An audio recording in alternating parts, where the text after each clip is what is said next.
Over the last couple videos, we have been introducing array-like data structures. And each one has been getting a little bit more complex. And we're going to end that series with introducing C++ vectors. Now, I'm not going to go into how to implement C++ vectors or tricks and tips for how to use them or when to use them.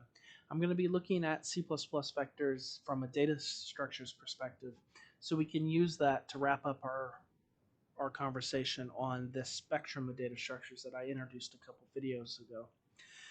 The other thing that I'm going to show is another resource that I like to use, and that's Geeks for Geeks. And that's a very good website, especially for newer computer science students to be accustomed with. In one of the previous videos, we used cplusreference.com to do the initial exploration of what the class array was for the C++ language.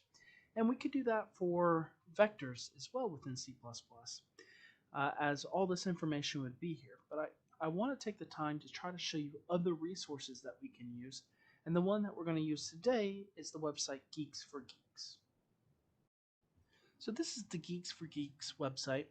And it's a very good website that goes over a whole bunch of different aspects of computer science in different languages. So it's a good website to be accustomed to and to regularly visit because they have tutorials, they have some courses and some other things within their website.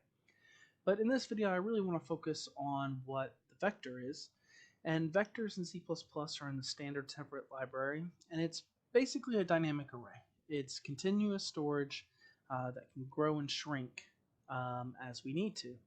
And you'll see when you start reading this that they start talking about linear time and different types of efficiency in terms of how fast it is. We're not going to cover that now. We're going to come back to that once we learn about complexity analysis and big O notation and some of the other concepts that are going to come in the next couple videos.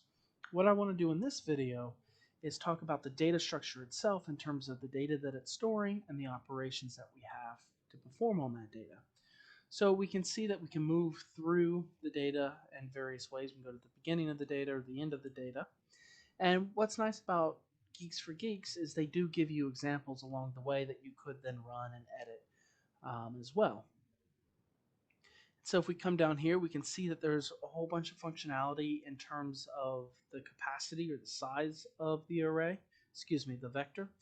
So shrink to fit is a nice one. So obviously it will destroy all the elements beyond that capacity. So in that example in the dynamic array video that we just watched, we wanted to shrink the size of the 10 array down to 6 so it better fits our data. And that's basically what this functionality is doing for us here. And again, remember we're looking at this as like an ADT.